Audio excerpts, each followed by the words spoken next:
जो मैंने इस्तेमाल किया। कई सालों तक तो नागेश को इस बात का पता भी नहीं चला, लेकिन जब पता चला भी। क्या कर रही तू? हाँ, पहले बेलगाम में, फिर कराड़ में, फिर तूने मेरे अपने भाई को प्रेम जाल में फंसाया। मैं तुझे अपनों से दूर यहाँ लेके आया और तू देख, सुधर जा वरना ठीक नहीं होगा। ठीक नहीं होगा? क्या ठीक नहीं होगा? मेरी एक बात कान खोल के सुन लो।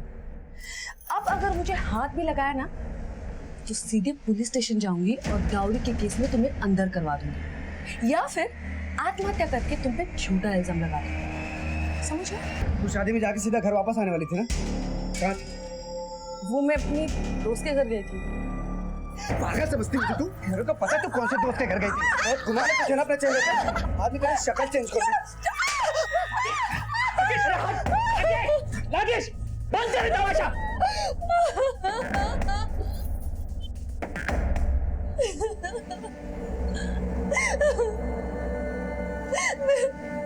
मैं आपकी दासी बनकर रह लूंगी, लेकिन मैं इसे साथ नहीं रहूंगी।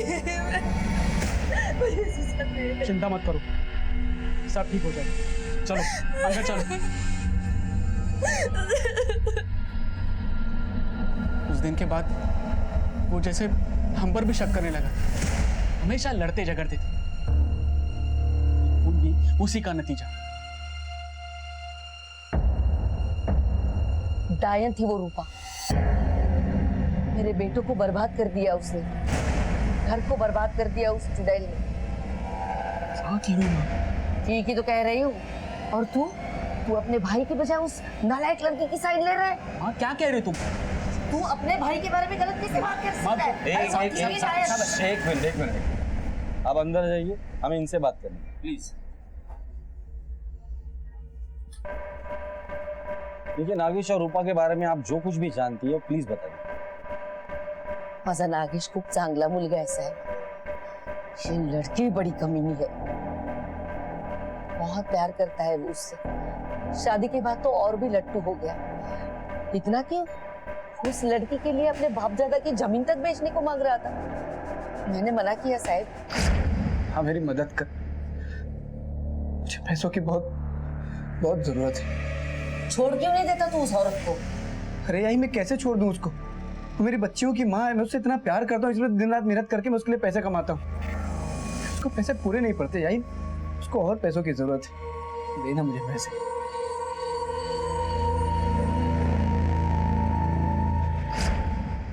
उससे तो जमीन भी बिक नहीं पाई साहब, और वो भाग गई होगी किसी और के साथ, और ये उसके पीछे पीछे ढूंढता गया होगा उसे।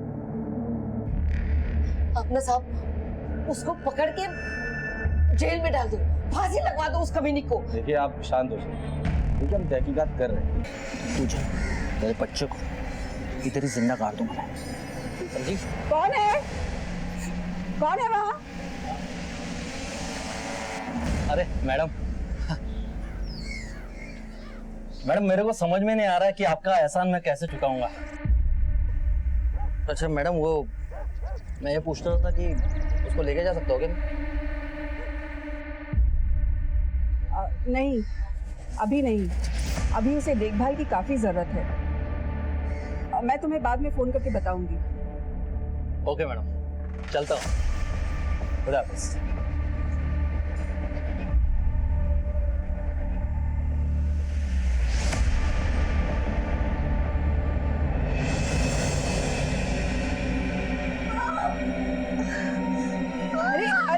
अरे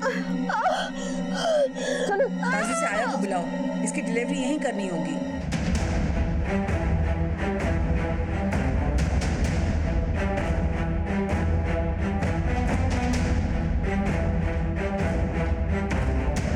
हाँ साहब, नागेश और रूपा इधर ही रहते हैं। रूपा एक नंबर की चंट औरत थी साहब, आते जाते रास्ते में किसी को भी फंसा लेती। किसी को फंसाना तो उसके बाएं हाथ का खेल, बड़ी चालू औरत थी साहब।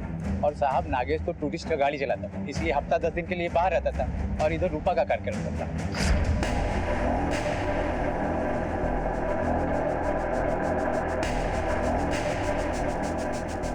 यूं कहो साहब कि रूपा ने तो धंधा ही खोल दिया था। वो तो मोहल्ले वाली औरतों ने जाके पुलिस में कंप्लेन किया तो नागेश उसे अपने गांव ले गया, माँ के पास।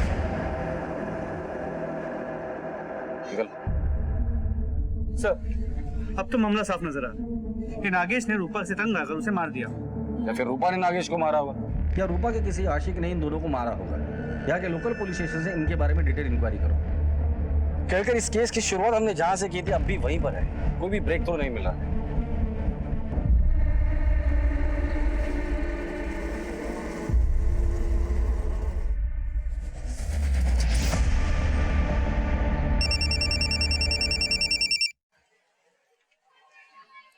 बोलो। अजीज आज कलोज खाड़ी के चक्कर लगा रहे हैं। ये अजीज और उसके दोनों साथियों को पुलिस स्टेशन बुलाकर लेकर आओ। सर,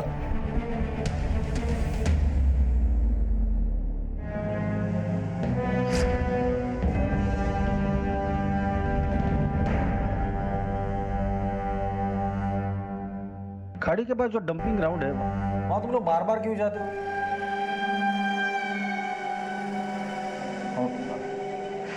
साहब, वो मेरा मुर्गियों का धंधा है ना, वो कचरा फेंकने के लिए जाते हैं हम उधर। उस दिन मेरे सोने की चैन वहाँ पर गिर गई, इसलिए घाटी में ढूंढने गए थे हम। पक्का? वो साहब, ठीक है, अभी के लिए जा सकते हो, लेकिन शहर छोड़ के कोई नहीं जाएगा, समझे? निकलो। खेलकर एक कांस्टेबल सिविल ड्रेस में इनके पीछे लगा देना। ये लोग उस खाड़ी पर जरूर जाएंगे। पता तो चले कि कौन सा खजाना वहाँ छुपा कर रखा है इन लोगों ने। सर, बच्चा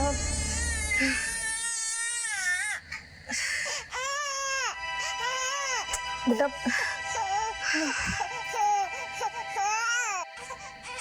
इतना रो रहा है बच्चा, इसे दूध क्यों नहीं पिला रही हो? कब से कोशिश कर रही हूँ मैं, लेकिन ना ना ना ना।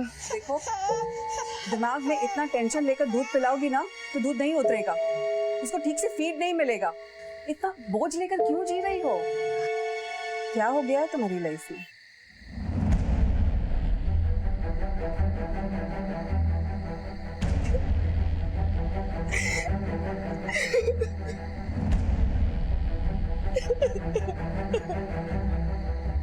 बताओ तो क्या हुआ है?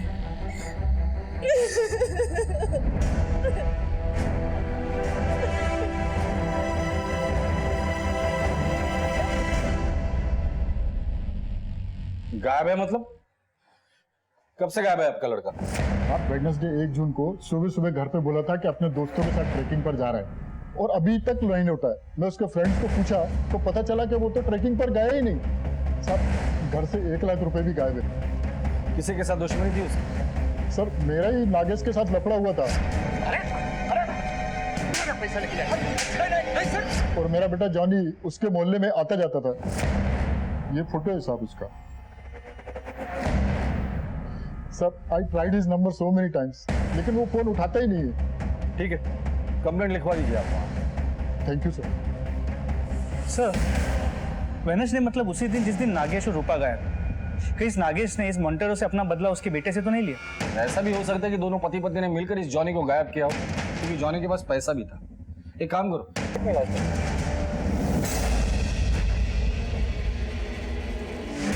लड़की बड़ी कमीनी है। मेरा भाई था ही नालायक। एक नंबर का चोर था साहब। नागेश बहुत शक करता था साहब, जब भी कहीं रूपा बाहर निकलती थी ना उसके पीछे पीछे पहुंच जाता था। नागेश ने अपना जिंदगी खुद ही बर्बाद कर दिया। शायद उसको कोई बड़ा बीमारी था। वो तो गया।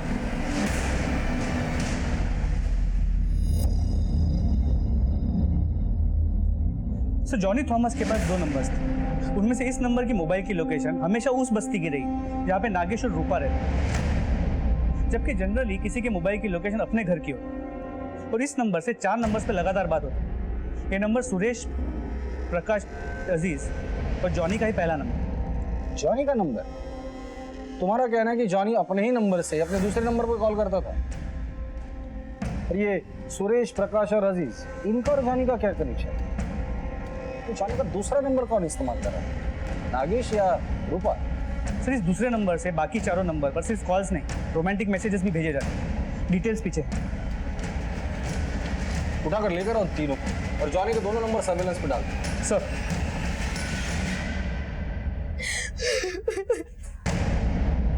इतना सब कुछ हो गया, डरने की जरूरत नहीं है। हम तुम्हारे साथ हैं। मैं पुलिस को फोन करती हूँ। नहीं नहीं नहीं नहीं नहीं, आप पुलिस को फोन मत कीजिए। चिंता मत करो, पुलिस हमारी मदद करेगी। एक मिनट। Hello, police station.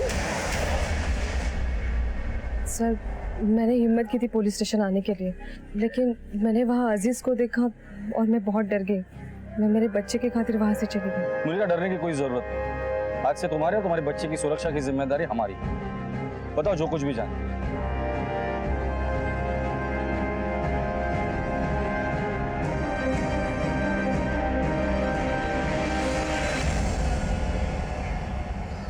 कहकर मुर्गियों को पिंजरे में बंद करने का टाइम आ गया है। Thank you. बस टाइम पास करना बिल्कुल अच्छा नहीं लगता। फटाफट बताओ तो नागेश को क्यों मारा तुम लोगों ने? साहब वो रूपा ने मारा उसे। रूपा ने मारा उसे?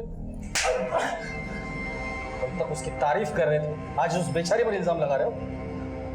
बेचारी बेचारी नहीं है साहब, वो उसने ही नागेश को मारा।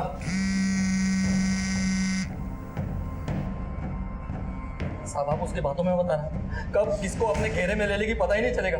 एक नंबर की खिलाड़ी औरत है वो। खिलाड़ी तो तुम लोग भी बहुत बड़े हो, याद है ना? मुझे पता चलता है।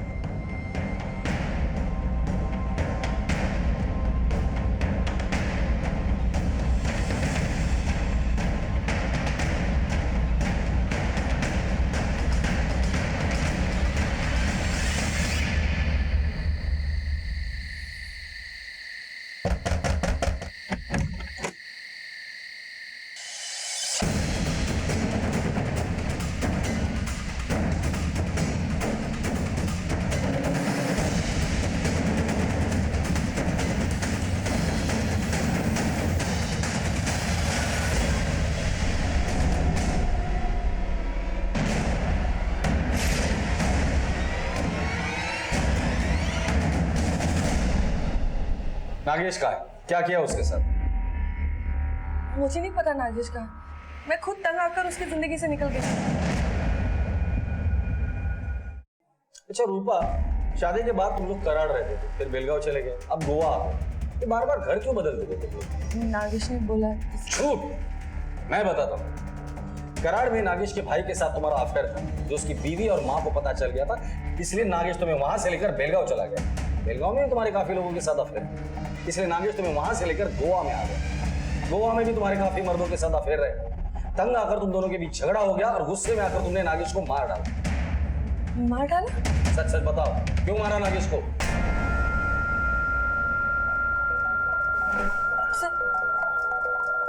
ये सच है कि मेरा कहीं मर्दों के साथ संबंध था, लेकिन मैंने नागेश को नहीं मारा।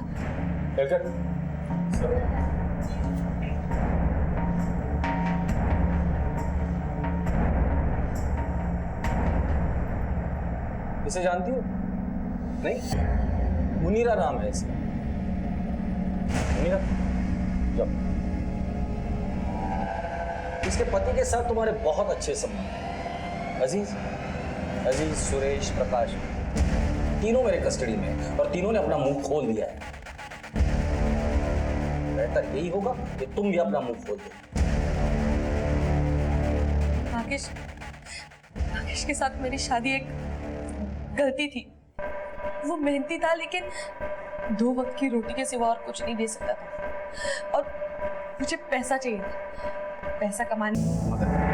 मगर कुछ लोगों के लिए खुशियां ज्यादा जरूरी होती है, और उन्हीं खुशियों को पाने के लिए गृहस्थी के नियमों को नजरअंदाज किया जाता है। हमारी जिंदगी में प्यार बहुत जरूरी होता है, पर सिर्फ प्यार से जिंदगी नहीं चलती ना। कुछ लोग रिश्ते निभाने के लिए किसी भी हद तक जा सकते हैं। हद।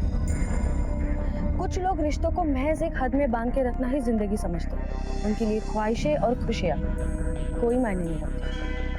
अगर वक्त रहते इन्हें नहीं संभाला तो हालात हाथ से निकल जाते हैं और जुर्म भी पनप सकता है।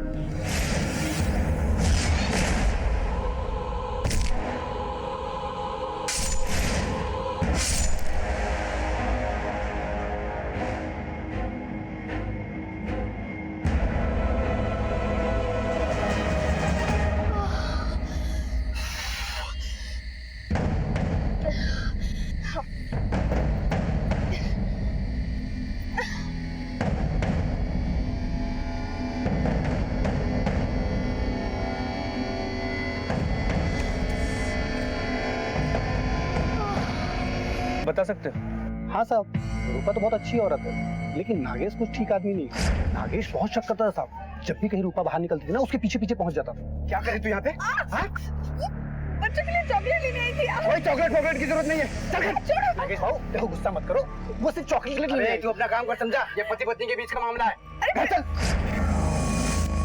ये नागेश करता क्या है? वो तो टैक्सी ड्राइवर है सर। और रूपा? रूपा प्लास्टिक की फैक्ट्री में काम करती है, वो सुपरवाइजर है वहाँ पे, बहुत मेहनत करके पैसा कमाती है, लेकिन वो नागेश को लेके बहुत परेशान रहती है। अरे रूपा भाभी, भाभी सुनो तो, ये चोट कैसे लगी आपको? मुझे पता है, उसी नागेश ने मारना फिर से। अरे छोड़ क्यों नहीं देते उसको? बस करो, मेरे पति के बारे में और कुछ मत बोलो। जैसे भी है वो मेरे पति है। भाभी, कि नागेश और रूपा की किसी से कोई दुश्मनी? साहब नागेश तो खुद का दुश्मन है, कर्जे और उधारी में डूबा रहता है। वो तो रूपा भाभी बेचारी जो घर और परिवार को संभालती है। ठीक है, अगर उन दोनों के बारे में कुछ पता चलता है तो हमें बताना। जी सर। ये नागेश और रूपा का आपस में रिश्ता कैसा? सर नागेश तो भला आदमी था, लेकिन वो रूपा एक नंबर का नक्चड़ी औरत था। अपने आपको पता नहीं एक नंबर का महारानी समझता था। मुनीरा, खाना बना लिया क्या? हाँ बना लिया। मैं आती हूँ। क्या बात है रूपा, आज तो बहुत खूबसूरत लग रही हो। किसी पर बिजली गिराने का इरादा है क्या? और सर रूपा से बात करना मतलब फोकट का टेंशन। हाँ सर, रूपा इधर ही काम करती है, बहुत मेहनती औरत है सर, लेकिन पिछले कुछ दिनों से काम पे नहीं आ रही है सर। क्या बात हो गया सर? देखो, वो और उसका पति दोनों पिछले कुछ दिनों से गायब है, अपने घर पे भी नहीं गए। तुम कुछ बता सकते हो कि रूपा की जिंदगी में क्या चल रहा था? क्या बोलूं सर, रूपा तो काम करने को मांगती थी, लेकिन उसका पति नागेश जो है वो काम छोड़ने के लिए बोलता था उसको। वो पिछले कुछ दिनों से उसके माइंड में पता नहीं क्या चल रहा था सर। सब बोलना तो नहीं चाहिए। रूपा ना कुछ काम नहीं करती थी, नखरे करती रहती थी और पगार लेके जाती थी। मालिक भी उसके आगे पीछे घूमते रहते थे। सर वो आज मुझे कहीं थोड़ा जल्दी जाना है, मैं जाऊँ? हाँ हाँ जाओ ना। और सर वो मुझे 2000 रुपये एडवांस भी चाहिए थे, बाद में एडजस्ट कर लेना। हाँ मिलेगा, क्यों नहीं। पगार से 4 गुना ऊपर चढ़ा रखा था, पर पता नहीं क्या मालिक पे जादू कर रखा था उसने। ठीक है, डॉक्यूमेंट्स ओके, कोर्ट में सबमिट कर देना। ये सर, नागेश और रूपा के बारे में पूछताछ की। नागेश के बारे में तो सब बुरा ही बोलते हैं, और ये नागेश अपनी बीवी पे शक करता था, उसे मारता पीटता था। सन की लगता, मतलब पति पत्नी के बीच संबंध अच्छे नहीं थे। और ये रूपा के बारे में लोगों ने बताया कि काफी खूबसूरत थी। पर सर एक बात तो अजीब, औरतें रूपा को बुरा बोलती है, शायद उसकी खूबसूरती से जलते हैं। वही सारे मर्द रूपा को अच्छा बोलते हैं। शायद शक की वजह यही है। और इसी शक की वजह से इन दोनों के बीच झगड़ा हुआ होगा। घर के अंदर हमें खून के धब्बे मिले, इसका मतलब उस घर के अंदर कुछ तो हुआ है। ब्लड स्टेन की रिपोर्ट आने के बाद ही मामला साफ हो जाएगा कि वो खून के धब्बे है किसके। सर आपस का झगड़ा तो समझ में आता है, लेकिन इस तरह बच्चों को छोड़ के जाना समझ में नहीं आता। एक हफ्ता हो गया सर, मैंने पता किया कि नागेश एक प्राइवेट टैक्सी ड्राइवर है। फिलहाल नागेश जहाँ काम करता था वहां जाकर पूछताछ करते हैं, शायद वहां से कुछ क्लू मिल जाए। कहकर बच्चियों ने कहा था कि वो लोग घर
क्या हुआ?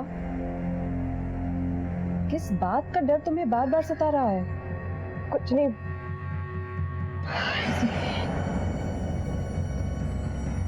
देखो, तुम्हारा 9वां महीना चल रहा है, इसमें इतना टेंशन लेना ठीक नहीं है। तुम कुछ बता भी नहीं रही हो, क्या टेंशन है तुम्हारी लाइफ में?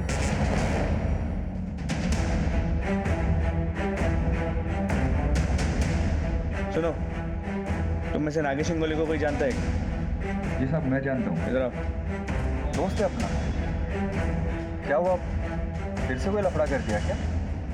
फिर कोई लफड़ा किया मतलब? अभी थोड़े दिन पहले एक लफड़ा हुआ था। सेठ, मेरे को पैसे की जरूरत है। क्या रे नागेश, जब देखो पैसा पैसा पैसा करता रहता है। जितना काम तू इधर करता है उतना पैसा तेरे को मिलता है ना। तेरे को और ज्यादा पैसा चाहिए ना तो कहीं और जाके भीख मांग। क्या सेठ, इतने सारे पैसे पड़े, थोड़े से दे दोगे, कम हो जाएंगे क्या ये? दे रहा है क्या? चल निकल यहाँ से, जा। अरे अरे क्या कर रहा है तू? अरे सुरेश, पकड़ इसको, चला पैसा लेके भाग जा। तेरे को पैसे की जरूरत है, बोलो। अरे मार दूंगा मैं तेरे को। अरे छोड़ पैसे। अरे पैसे सर, ये लो पैसे। मेरा पैसा लेके जाए। नहीं सर, अरे ये साला मेरा पैसा लेके भाग रहा है। जा तू चाबी ले इससे, गाड़ी के चाबी ले। मैं लूंगा। साहब, उस दिन तो उसका नौकरी गया ही था। वो तो रूपा भाभी की वजह से नौकरी बच गया। क्या बताए सर, महंगाई इतनी बढ़ गई है कि खर्चे पूरे ही नहीं होते। सर छुपाने जाओ तो पैर खुले रह जाते हैं और पैर छुपाने जाओ तो सर।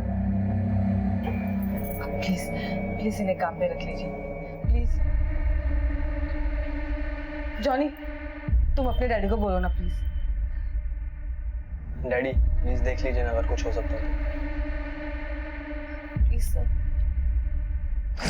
नौकरी तो उसका बच गया साहब, लेकिन वो खुद किधर गुल हो गया मालूम नहीं। दिमाग एक जगह पे रहता नहीं था उसका, कभी इधर कभी उधर। काम पे तो काम पे, घर पे भी ऐसा ही करता था साहब। इसलिए भाभी ने एक दिन मेरे को बोला कि तुम नागेश का ध्यान रखना, वो घर में कम और तुम लोगों के साथ ज्यादा रहता है। आजकल बहुत ही खोया खोया रहता है वो, किसी से बात ही नहीं करता, एकदम चुप। तुम उसके दोस्त हो, तुम उससे बात करके देखो ना, शायद तुम्हारे साथ खुल के बात कर ले वो। साहब, नागेश ने अपना जिंदगी खुद ही बर्बाद कर दिया। सबसे पैसा मांगता था साहब, शायद उसको कोई बड़ा बीमारी था साहब। कैसी बीमारी? वो तो कुछ आइडिया नहीं है। ऑफिस क्या है तुम्हारा? साहब, एक पास वाली गली में। एड्रेस लिख लो इससे। कहकर हर कोई यही बोल रहा है कि नागेश को पैसों की जरूरत है। अब पता चला कि उसे कोई बीमारी भी थी। ये कौन सी बीमारी थी, क्या चल रहा था उसकी जिंदगी में, समझ में नहीं आ रहा। सबसे पहले उसके ऑफिस चलते, उसके सेठ से बात करते, फिर उस डॉक्टर अशोक से मिलते हैं जिसका प्रिस्क्रिप्शन उसके घर पर मिला था। सर,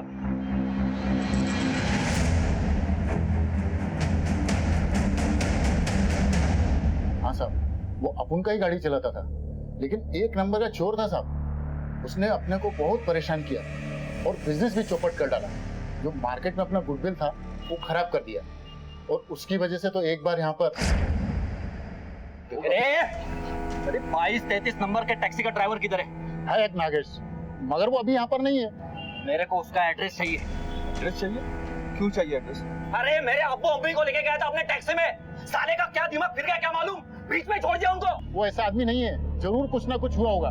मैं मिलवाता हूँ उससे। अरे सर, ये आ गया नरेश, आ गया। छोड़ो यार, मेरे अब्बू अम्मी को रास्ते में छोड़ा।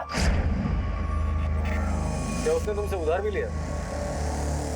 यस सर, लेकिन उसने 1 लाख रुपए देकर मेरा आधा पैसा लौटा दिया था। उसने इतना सारा पैसा कहाँ से लाया? साहब बोला कि जमीन बेच कर लाया। कहाँ थी उसकी जमीन? वो उसका गांव कराड़, शायद वहीं का जमीन बेचा था। ठीक है। 1 मिनट साहब, वो सनकी जरूर था मगर दिल का बहुत अच्छा था और मेहनती भी था। उस दिन उसने मुझे बताया कि टैक्सी में अजीज के साथ कोई औरत थी जिसके साथ वो इश्कबाजी कर रहा था। कोई माँ बाप नहीं थे उसके साहब, इसीलिए वो उसको आधे रास्ते में छोड़कर आ गया। ठीक है। नागेश की जिंदगी में क्या चल रहा था? उसे इतने पैसों की जरूरत क्यों थी? अपने पति का हर मोड़ पे साथ देने वाली रूपा कहाँ थी? घर से भागकर एनजीओ में शरण लेने वाली ये औरत कौन है? इस औरत का इस केस से क्या लेना देना है?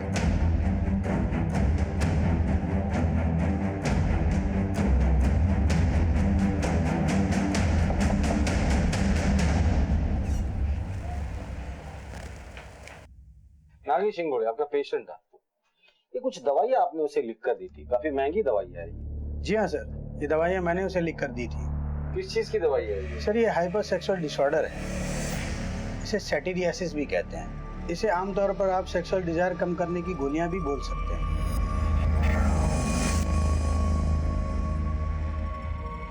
नागेश ये खुद के लिए लेता था?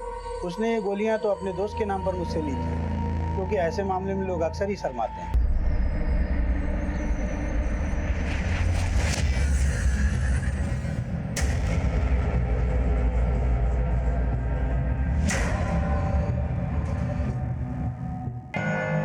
सुषमा मुलींना जेवायला वाढतो। क्या हुआ साहब, सब कुछ ठीक तो है? सब कुछ ठीक नहीं है, इसलिए तो हम लोग यहाँ आए। नागेश और रूपा घर से गायब और उनके घर में उनका खून मिला। नागेश और रूपा के बारे में जो कुछ भी जानते हैं वो सब कुछ हमें जानना है। क्या बताऊं साहब, मेरा भाई था ही नालायक। रूपा के इधर ही तो भाग्य खोटे, हमेशा हमेशा शक करता था। तू शादी में जाके सीधा घर वापस आने वाली थी ना? कहाँ थी? वो मैं अपनी दोस्त के घर गई थी। पागल समझती थी तू? मेरे को पता है तू कौन से दोस्त के घर गई थी। और घुमा ले कुछ ना अपने चेहरे पे, आदमी तेरी शक्ल चेंज कर दी। नागेश बंद कर तमाशा।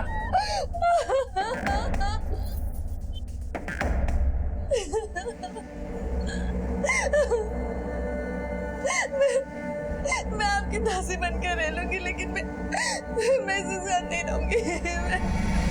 मैं इसके साथ नहीं रहूंगी। चिंता मत करो, सब ठीक हो जाएगा। चलो अंदर चलो। उस दिन के बाद वो जैसे हम पर भी शक करने लगा, हमेशा लड़ते झगड़ते थे। भी उसी का नतीजा। डायन थी वो रूपा, मेरे बेटों को बर्बाद कर दिया उसने, घर को बर्बाद कर दिया उस चुड़ैल ने। ठीक ही तो कह रही हूँ। और तू अपने भाई के बजाय उस नालायक लड़की की साइड ले रहा है। हाँ क्या कह रहे तुम? तू अपने भाई के बारे में गलत कैसे बात कर सकता है? एक मिनट, आप अंदर जाइए, हमें इनसे बात करनी है प्लीज। देखिए नागेश और रूपा के बारे में आप जो कुछ भी जानती है प्लीज बताइए। माझा नागेश खूप चांगला मुलगा आहे साहेब, ये लड़की बड़ी कमीनी है, बहुत प्यार करता है वो उससे। शादी के बाद तो और भी लट्टू हो गया, इतना कि उस लड़की के लिए अपने बापजादा की जमीन तक बेचने को मांग रहा था। मैंने मना किया साहब। हाँ मेरी मदद कर, मुझे पैसों की बहुत बहुत जरूरत है। छोड़ क्यों नहीं देता तू उस औरत को? अरे यही मैं कैसे छोड़ दूं उसको? वो मेरी बच्चियों की माँ है, मैं उससे इतना प्यार करता हूँ, इसलिए दिन रात मेहनत करके मैं उसके लिए पैसे कमाता हूँ। उसको पैसे पूरे नहीं पड़ते यही, उसको और पैसों की जरूरत है, देना मुझे पैसे।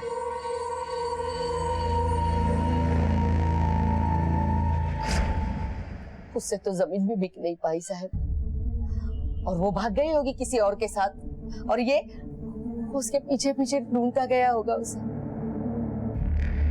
अपना साहब उसको पकड़ के जेल में डाल दो, फांसी तेरी जिंदा काट दूंगा मैं। कौन है? कौन है वहाँ?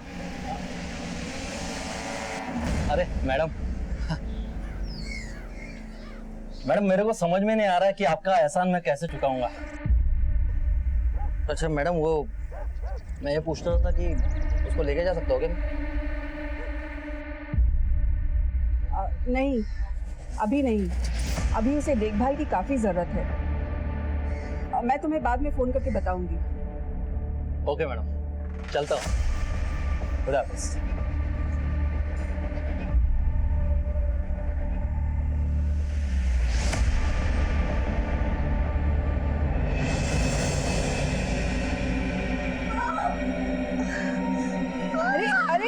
अरे चलो ताजी से आया को बुलाओ, इसकी डिलीवरी यहीं करनी होगी।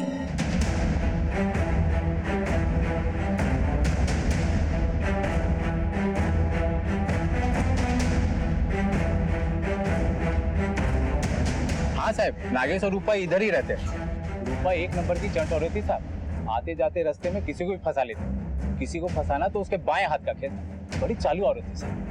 और साहब नागेश तो टूरिस्ट का गाड़ी चलाता था, इसलिए हफ्ता 10 दिन के लिए बाहर रहता था और इधर रूपा का कार्यक्रम करता।